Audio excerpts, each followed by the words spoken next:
Philippians chapter 4 this morning. Philippians chapter 4.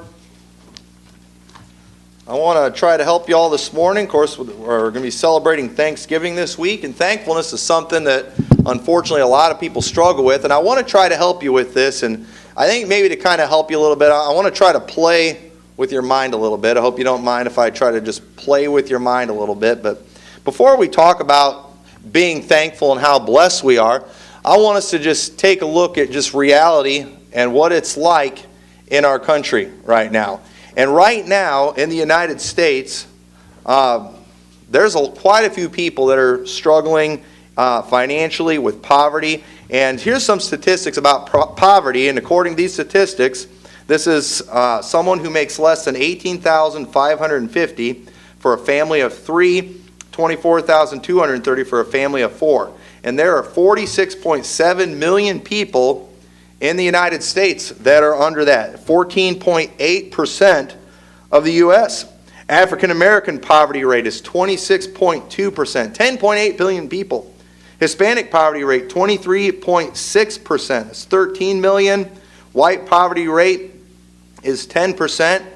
Just reminding us how racist our country is, because there's a smaller percentage of white people in poverty than other races, so we all need to make sure we fix that and get some Democrats in there that'll level the playing field, right? I'm messing with your heads right now, but Native American poverty rate, 28.3%. And you all just remember that when you're celebrating Thanksgiving this week, that we came and stole this country from the Indians, and now 28% of them are living in poverty. And so I hope you all feel good about that. You're stuffing your faces this week. But anyway, people with disabilities poverty rate, 28.5%. Children in poverty, 15.5 million. Children in poverty, that's 21% of all children under 18. And it could go on and on. I can get you all depressed about these statistics. It's terrible. All right? You all have nothing to be thankful for. This is a terrible country. All right? And I'm playing with your minds right now, okay? But listen. Poverty in America, all right, while those numbers are terrible, okay, and while it's sad, and I'm not picking on anybody in poverty, but at the same time, here's some other statistics about America, okay? Did you know that in America that 99% of people have television sets? 99% of people, and according to this one survey I was reading, the average American watches more than 4 hours of TV each day, or 28 hours a week, or 2 months of nonstop TV watching per year. In a 65-year life, that person will have spent 9 years glued to the tube. Okay, now listen, we're doing pretty good in America when you can spend 2 months out of the year doing nothing but watching television. Okay, we obviously don't have to work real hard to survive, do we? All right? So 99% of households have at least one television. The average number of TV sets in the U.S. household is 2.24. Okay? So, while I read some depressing statistics over there, we got some evidence here too, and there's a lot of things we can go into, a lot of statistics we could look at that shows we're doing pretty good in America, aren't we? Now, look, we're in an election year right now, okay? For the next year, you are going to hear nothing from the Republicans but how terrible we have it in the last, 8 years because of Obama. And while I'm 100% for getting on to Obama for a lot of the stuff he's done, we're still doing pretty good, okay? I'm not trying to give Obama any credit for that. We're doing good in spite of him, okay? We're doing good in spite of most of these politicians we have and the people running our country. We're doing pretty good, but did you know that all we would have to do to fix a lot, to help these statistics a ton? Okay, so I read you these statistics, and it was people that are making less than $18,550. That's our standard of poverty. Well, you know how we could make that percentage go way lower? We could just lower the poverty standard. All right, so now let's say it's $15,000. Well, if we do that, that percentage is going to drop drastically, isn't it? Isn't that kind of what they do with a lot of the unemployment numbers, all right? They quit counting people that have just given up looking for work, right? And so the unemployment numbers keep going down, right? What if we lowered the poverty rate to under $10,000? Well, then that number is going to be even better, right? But and I know what you're thinking, yeah, but they're still going to be struggling. But here's the thing. We have an extremely high standard in America for, what is considered poverty, I believe. Because here's the thing. While we've got a lot of people in poverty, there's people all over this world that would love to be in poverty in America. That's why there's people all over the world trying to get into this country. Because being in poverty in America is way better than living in most places in the world. And I absolutely agree. And really the truth is, we've been made to feel like victims in America, okay? We've been made to feel this way. A lot of it from politicians, because they're trying to convince us that our lives are terrible because of the other politicians. And if you elect them, your lives will get better. The advertisers, they're always showing you all these things that you don't have, that you need to have to feel happy. And you've got the news media too that's telling you how bad you have it all the time. I mean, we've just one example I saw here recently. I don't know if you followed this controversy going on in that university in Missouri with all the horrible things these young people are facing because of racism and stuff there. But I was listening to them interviewing one guy. He's been going to college for 7 years, okay? This is an African American. He's been going to college for 7 years. Now listen, if you're able to go to college for 7 years, I mean, after 12 years or 13 years of regular school and then 7 years of college, that's something to be pretty thankful for. I mean, isn't college normally expensive? I mean, if you've been in college for 7 years, shouldn't you have quite a bit of education? Shouldn't you be able to get a really good job? Well, this fellow that they were interviewing, who's been in college for 7 years, was complaining and talking about how he feels like a victim and he feels unsafe because somebody drove by the college with a Confederate flag on their truck. And he feels unsafe because of that. Now let me tell you something. If you feel intimidated and unsafe because somebody has a Confederate flag in their truck, and you have been going to college for 7 years and you still feel that way, you are a loser, my friend. I'm sorry, but you are pathetic. I mean, most people who are successful in life, they don't care about what's going on in other people's heads. They don't care about little things like that. And in our country, we are so spoiled. I mean, we are so spoiled rotten that people who live in a country where they're being well-fed, able to basically live their life doing nothing but going to school, still are complaining and feel like victims because they know there's people out there that don't like them. Because somebody uses a symbol that they think represents racism or something. And what I want to try to illustrate to you today is that what makes a person thankful, it has nothing to do with, how much money you have, how much stuff you have, your circumstances. It's a mindset thing. It's all about your mindset. And in America, we are so blessed in this country that we don't even think about things that we should be very thankful for. You don't have to turn there, but in 1 Kings chapter 10, verse 27, I think I might have referenced this last Sunday night or Wednesday. If you go in 1 Kings 10, this is after Solomon is taken over and he's king in Israel. And Israel is so blessed. They are so prosperous during this time. It's talking about all the things that Solomon is bringing in to Israel. I mean, Israel is blessed beyond belief. And in 1 Kings chapter 10, verse 27, it says, "And he made silver to be in Jerusalem as stones, and cedars made he to be as the sycamore trees that are in the vale for abundance." Silver was like stones. You know what that basically is saying? They didn't even account for it. If somebody had silver, who cares? That's nothing. If you all brought me a bunch of rocks from the driveway and said, "I want to put this in the offering," I'm like, we don't really need rocks in the offering. We've got plenty of rocks around here. But imagine if you brought silver, and I'm like, we don't need your silver.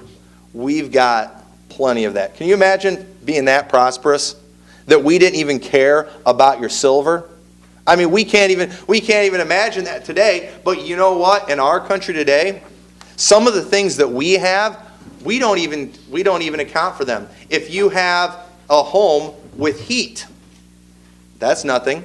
You can have a home that is heated during the wintertime, and you can still be a victim. You can still be considered in poverty. You can have a refrigerator in your home that keeps your food cold. You can have a freezer in there so you can put your ice cream and have ice cubes just so you can have your drink cold, and you can still be a victim in this country. You could still be considered in poverty. You can have air conditioning in your house in the summertime. You can have a car that can get you wherever you want to go in just a short amount of time, and we don't even consider that, do we? We don't even factor that in. We don't even take that into consideration, yet there was a time when only rich people had those things. But now, even the poor have those things in many cases. Having multiple outfits, we don't think about that. We take food and water for granted. Have you ever been in a position, any of you, where you didn't know if you would ever eat again? That's the way it is for many people in many countries, where you didn't know where you were going to get a drink. All of us in here today, we can go into multiple rooms in our house, and all we've got to do to get water is turn a knob, and boom, water. In fact, we can even just turn a knob, and boom, hot water, and take a hot bath. And we don't even, that's nothing. We don't even think about that. That's how blessed we are. We take that for granted. Where other countries, if they just have water to drink, they're thankful. They're thrilled. Clothing, look at all the outfits we have in our house. I was in a home one time. These people, they were what we would all consider poor. They were people that, the world would consider poor, the government would consider poor. And whenever you would walk into their house, their kids used to ride the bus, and we would go into their house, and they literally had this massive pile of clothes. And these kids came on the bus for a long time, and I would notice over the months as we would go there and visit regularly, this pile of clothes just kept getting bigger and bigger. I don't think they ever washed their clothes.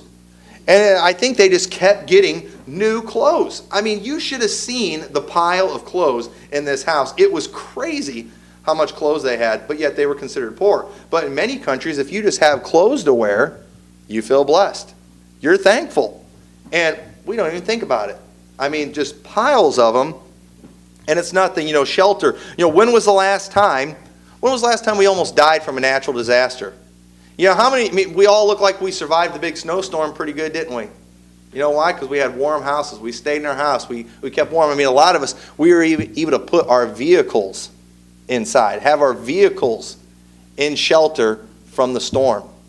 That's how good we have it. We don't almost die. We didn't have to fear that we're not going to survive this. Your health.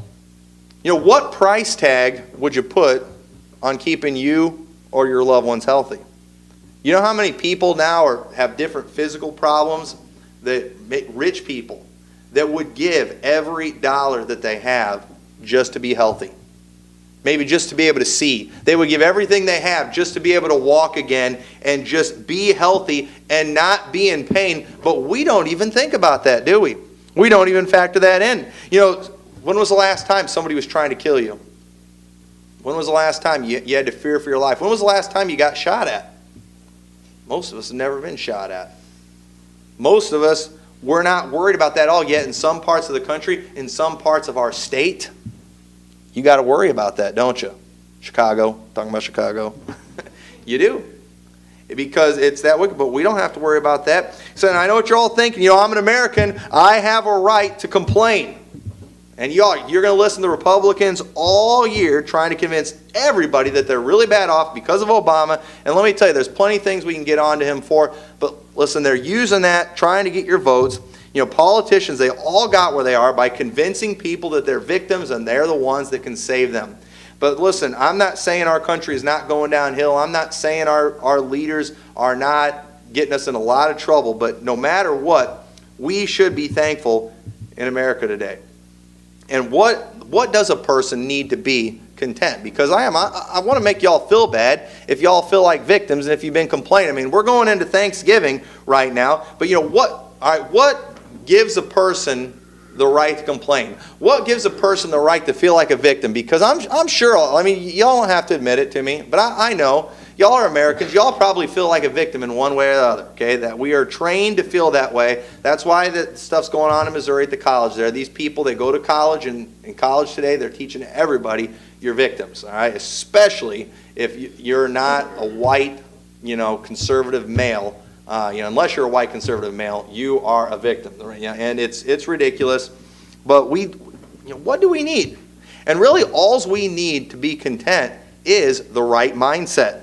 And being thankful has nothing to do with how much a person has or doesn't have. Being thankful that has nothing to do with a chemical imbalance in the brain. Being thankful has nothing to do with your current circumstances. And being thankful is 100% about how you look at things. How do you look at things? So how should we look at things to be a thankful people? Go to Philippians chapter 4 and verse 11. Philippians chapter 4, verse 11. It says, "Not that I speak in respect of want, for I have learned in whatsoever state I am therewith to be content." He learned it. It's something he figured out. He learned this. "I know both how to be abased and I know how to abound. Everywhere and in all things I am instructed both to be full and to be hungry, both to abound and suffer need. I can do all things through Christ which strengtheneth me." Paul knew how to be content in every situation, and he was in some situations way worse than anything you and I have ever been through, or probably ever will be, and he knew how to be content. He figured it out. He learned it. Okay, so what is it we need? How should we look at things? What will cause us to be thankful people? Well, first of all, first thing you need to do, Philippians chapter 2, verse 4 and 5 says, "Look not every man on his own things, but every man also on the things of others. Let this mind be in you, which was also in Christ Jesus." The first thing you need to do to be a thankful person, the first mindset thing you need to have, the mindset you need to have, is you've got to stop looking at yourself. You got to stop looking at yourself. That's our problem today in America. We are very self-centered people. We're always thinking about ourselves. It's what we do. And that is not the mindset a Christian ought to have. Jesus himself, when we see him on earth, he was worried about us suffering in hell for all eternity. He was more worried about us suffering in hell than he was about going to the cross. Hebrews chapter 12, verse 2 says, "Looking unto Jesus, the author and finisher of our faith, who for the joy that was set before him endured the cross, despising the shame, and is set down at the right hand of the throne of God." Jesus Christ had no love for the cross. He had no love for the shame. He despised the shame. He prayed to the Father, "If it be possible, let this cup pass from me." But the Bible also says, for the joy that was set before him, he endured the cross. You know why? Jesus wasn't thinking about himself. He was not thinking about himself. He was thinking about you and me. And he had this mindset that, look, if I don't go to the cross, they all will go to hell for all of eternity. And so you know what? He did it anyway. And the Bible refers to the joy that was set before him. He willingly went to the cross because he wasn't thinking about himself. You and I, we're not willing to face anything because we're thinking about ourselves. We're not willing to sacrifice anything because we're thinking about ourselves. We're worried, we're upset all the time because we think about ourselves. And listen, there is always someone who is worse off than you and would love to switch places with you. There are. I mean, you can complain about whatever you want. "Oh, I'm having a problem with my hand hurts." Well, you know what? There's some people that would love to have a hand. You ever thought about that? "Oh, I'm having trouble with my eye." Well, there's some people that are blind and can't see. I mean, my foot hurts. Some people, they just love to have the foot.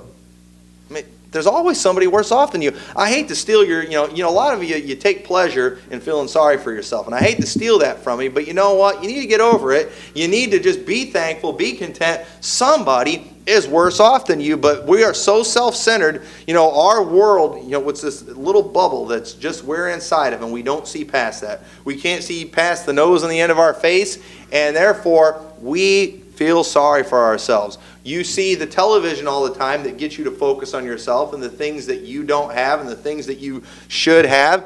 And you get to feeling sorry for yourself. And we've got to think about other people. Okay, we've been commanded to do that. Also, we need to remember Because remember, this is about mindset. You need to remember what you started with and what you're going to end with. Okay, now what did we start with? Well, 1 Timothy 6:6 says, but godliness with contentment is great gain. For we brought nothing into this world, and it is certain we can carry nothing out, and having food and raiment, let us be therewith content. But they that will be rich fall into temptation and a snare, and into many foolish and hurtful lusts, which drown men in destruction and perdition. For the love of money is the root of all evil, which while some coveted after, they have erred from the faith, and have pierced themselves through with many sorrows. But thou, O man of God, flee these things, and follow after righteousness, godliness, faith, love, patience, and meekness. Did you see that? He said having food and raiment, to be content with that. But they that will be rich. So what is rich? Okay, well, according to America, the rich are those who make, this much a year. They always have the politicians telling, they're always determining who's rich, and they're just going to tax them like crazy so they can give it to all the poor people. All right, we all hear that, but according to the Bible, who are rich? Well, that's probably those who have more than enough food and raiment. You notice it didn't even mention shelter in there? If this was the New American Standard Bible, what they would probably have to put in there, I haven't read the New American Standard Version, but I picture it saying, having food and raiment and 2 cars and a nice house and, and having, 401k and, a job with benefits, let us therewith be content. Because that's the American Standard, isn't it? But that's not what our King James says, having food and raiment. But you and I, we can have all the food we want, we can have plenty of clothing, and we're still going to cry like a baby because we're a poor little victim because we don't have what our neighbor has. And that's just too bad. But it's about a mindset. And what did it say in there? It says, we brought nothing into the world. When you were born, okay, you came out naked, didn't you? You came with nothing. And when you die, you take nothing with you. You're going to get put in a coffin. You're going to get put underground. And the best that you might be able to do, maybe they'll put you in a nice suit, or if you're a lady, a nice dress, and you get to rot in that. Whatever they put in your coffin, you get to rot in it. Wow. So really, what are you taking? Nothing. You take nothing with you. And Job said the same thing in Job chapter 1, verse 20. After he's lost everything, what did he say? Shall we not receive good at the hand of the Lord and not evil also? And then he said, naked came I out of my mother's womb, and naked shall I return thither. The Lord gave, and the Lord hath taken away. Blessed be the name of the Lord. What was he saying? He's like, I didn't bring anything into this world. I'm not taking anything out of this world. All that the Lord just took from me, yes, he took it from me today, but I've had it for years. And you know what he did? He was thankful that he had all those possessions for all those years. He was thankful for all those meals that he'd eaten, all those good times he had with his children. And you know what? There are some people today that would love to have your problems. We all can complain about all our family problems, but there are some people that would love to have family problems, but they don't. You know why? Because they don't have families. We like to complain about how your kids are driving you crazy, but you know what? There are some people today whose kids aren't driving them crazy because they don't have any. And they would love to have that problem. There are some people, they would love to have your problems. But they don't, because they don't have anything. And a lot of times we look at Job and we say, wow, poor Job, look at all he lost. But there are some people that have never had what Job had. He had 10 children, they never had one. He had great possessions. Some have never had hardly anything. And so really, when you think about it, Job, okay, let's say he had 20 really good years with those children. There's some people who had 0.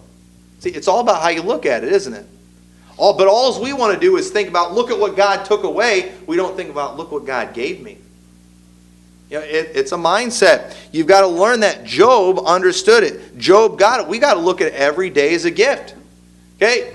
So if you really think it would be that, it would be that horrible if you lost everything, it would be that devastating. Well, let me ask you, are you enjoying the fact that today you have these things? Are you enjoying the fact that today you have your family, today you have your kids, today you have your possessions? Are you thanking God for those things every day, because you might not have them tomorrow? So why aren't we thankful with these things? It's because we've just got the wrong mindset. We've got to learn that the source of everything that we have, it comes from God. Colossians 1:16, by him were all things created that are in heaven, that are in the earth, visible and invisible, whether they be thrones or dominions or principalities or powers, all things were created by him and for you. Oh, wait, no, for him. Okay, for him. And he is before all things, and by him all things consist. We think that we're the result of everything that we have, but the result of everything we have is God. Oh, it was my hard work. It was my great abilities. Well, it was God that gave you those abilities. It was God that gave you the ability to be able to go out there and work hard. There are some people that can't go out and work hard because they physically can't do it. They don't have that ability. It's God that deserves the glory for everything we have. And if we would look at it as his, then it wouldn't bother us as much if he were to take it away. For example, I don't have a Lamborghini, all right? I don't have one. But if you let me use one, I would enjoy it, wouldn't I? I mean, that'd be fun to drive around. I could really look cool. It's like, hey, you can use this indefinitely. And maybe you let me use it for a few months, or maybe even let me use it for a year. And then if after a year you said, you know what, I need my car back, I'm going to be okay with it. You know why? It was never mine. I'm just glad I got to use it. I remember there was a recall thing on my van years ago, and the Ford company, I had to take it in, and they gave me this loaner car. This van, it was not that great of a van. It was having a lot of problems, and they gave me this nice new loaner car that I got to use for like 4 months. 4 months, I got to use this nice car that got really good gas mileage, a car I would never be able to afford, and I enjoyed every day I had that car. I enjoyed it immensely. And then, after 4 months, they finally got my van fixed, and I had to give that car back. But you know what? I wasn't devastated by it. I was thankful I had that car for 4 months. But if that car would have been mine, and they came and took it away, I'd have thrown a fit, wouldn't I have? Because that's my car. And I would always talk about that car that got taken away from me, or that car that I lost because I couldn't pay for it. And many times our mindset with the things we have is that they are ours, and if God chooses to take them away, we get mad at God. But if we had the right mindset that, hey, these things all belong to him, if he does decide to take those things away, we're just going to be thankful for the time that we had those things. See, it's all about the mindset. It has nothing to do with the circumstances or anything else. And so what do we need to do? Because we just need to make sure we're in the will of God today, and then we won't have to worry about the future. Now, I hope y'all can get this here, because a lot of our excuses for worrying and for being unthankful, it's like, well, I'm just trying to think about my future. I'm just trying to make sure my family is taken care of. We don't have time to go through all the scriptures that I want to on this, but in Matthew chapter 6, verse 24, it talks about, not taking thought for, food and raiment or what we shall put on. Basically saying, don't worry, God is going to take care of you. And then he says, but seek ye first the kingdom of God and his righteousness, and all these things shall be added unto you. The only thing you and I really need to be worrying about right now is, are we in the will of God today? Okay, now, we're taught to always be panicking about the future, aren't we? I mean, vote for this politician, and boy, he's going to take the country off the cliff in the next 4 years. Y'all are going to be dead meat. Y'all better be worried if they get elected. We're constantly told to worry about these things from the world. But the Bible tells us not to worry about those things. And did you know the Bible, while it tells us not to worry about what's to come, it tells us all kinds of horrible things are going to come. Did you know after Jesus told them in Matthew chapter 6 not to worry about food and raiment and all these things, God's going to take care of you? You know what he said after that? He said, sufficient unto the day is the evil thereof. He's like, hey, there's going to be plenty of bad days coming. But don't worry about those. All right, and then I want to show you something else too, because this will really kind of blow your mind. And hopefully this you'll be able to get the message here. But Luke chapter 21. Luke chapter 21, because we all think we've got reasons and excuses to worry. But I'm telling you, we don't. We all think we have reasons to be unthankful. But look at Luke chapter 21. And we'll start reading in verse 8, or verse 7. It says, and they asked him, Master, But when shall these things be, and what sign will there be when these things begin to come to pass? Talking about his return. And he said, take heed that ye be not deceived. For many shall come in my name, saying, I am Christ, and the time draweth near. Go ye not therefore after them. But when ye shall hear of wars and commotions, be not terrified. For these things must first come to pass, but the end is not by and by. Now this is something we know is coming in the future. The Bible talks about, wars, rumors of wars. Now don't we love to worry about that stuff? What's Putin going to do? What's Kim Jong-un going to do? What's Ahmadinejad? All these crazy people in the world. What are they going to do? We're always worried about them. And the Bible says that, hey, before Christ returns, there's going to be all kinds of wars and commotions. But he said, don't be terrified by them. And then he said unto them, nation shall rise against nation, kingdom against kingdom, and great earthquakes shall be in divers places, and famines, and pestilences, and fearful sights, and great signs shall there be from heaven. He said fearful sights, but he said don't worry about those. But they're fearful. He said don't worry about those. Don't worry about, there's going to be, then he said in verse 12, but before all these things, he's going back to, I believe here he's been talking about the tribulation, but now he's saying even before that, something you guys are going to face, but before all these, they shall lay their hands on you and persecute you, delivering you up to the synagogues and into prisons, being brought before kings and rulers for my name's sake. And it shall return to you for a testimony. Settle it therefore in your hearts, not to meditate before what ye shall answer. For I will give you a mouth and wisdom, which all your adversaries shall not be able to gainsay nor resist. And ye shall be betrayed, both by parents and brethren and kinsfolk and friends. And some of you shall they cause to be put to death. And you know what? Most of the disciples were put to death, weren't they? And Jesus, he's telling them horrible things. You're going to be betrayed. Your own families are going to betray you. You're going to be put to death. And ye shall be hated of all men for my name's sake. But there shall not an hair of your head perish. Wait a minute. Didn't Jesus just say that some of them were going to be put to death? Didn't he just tell them all these horrible things were going to happen? And then he says, but not a hair of your head will perish? What was he talking about? Well, he was basically telling them, it doesn't matter what happens to your body.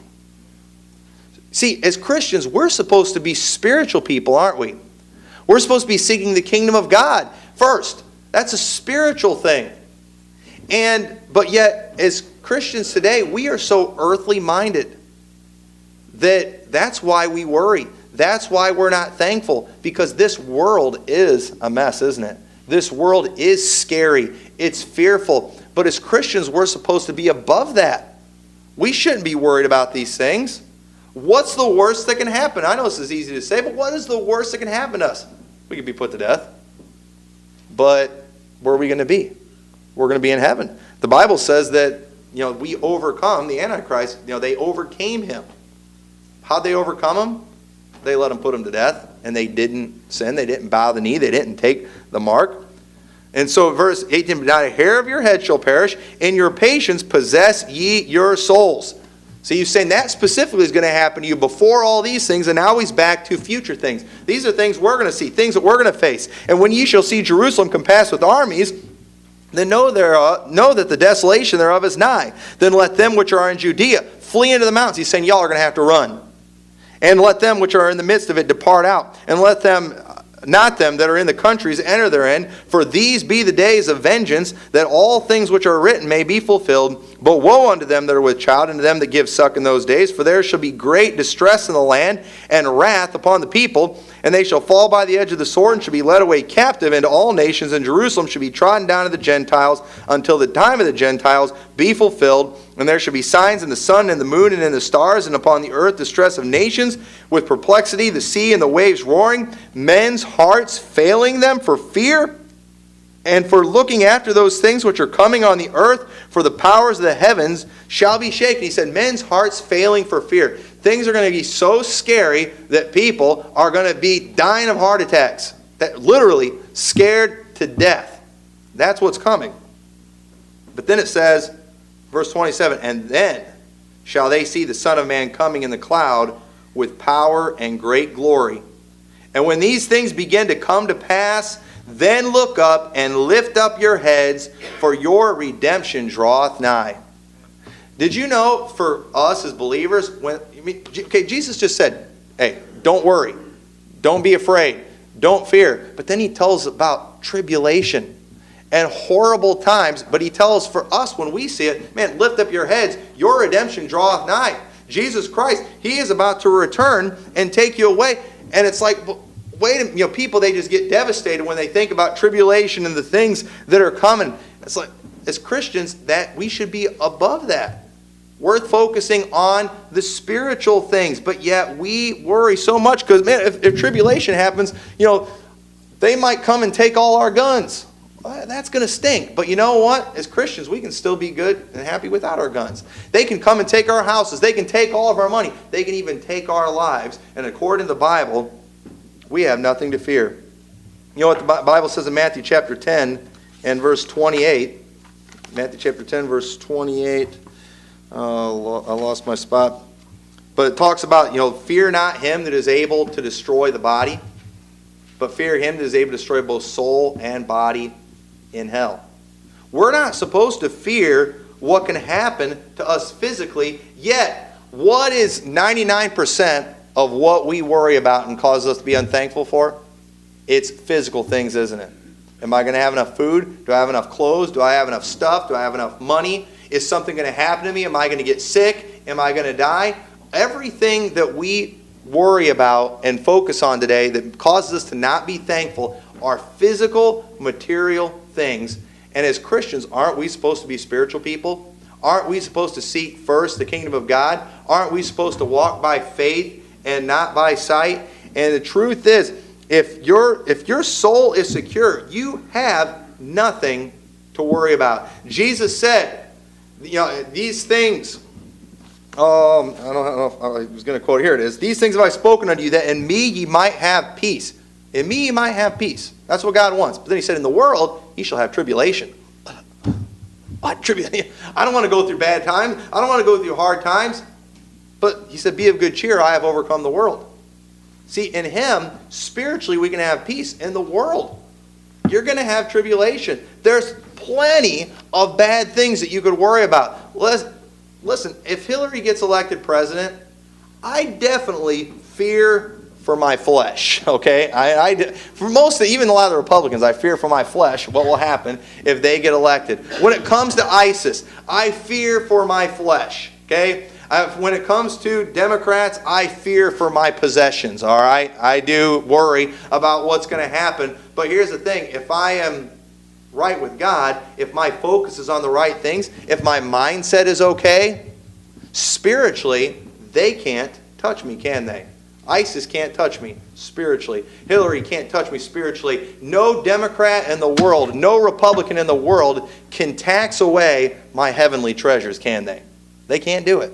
They can't touch it. They can't get it. There's no moth and rust don't corrupt. No thieves break through and steal. IRS can't even get my heavenly possessions.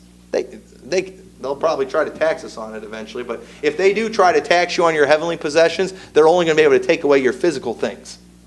They can't touch that. There's no way they can do it. But what we need to admit as Christians today, if we are not thankful, if we are struggling with thankfulness and contentment, it's because we're carnal.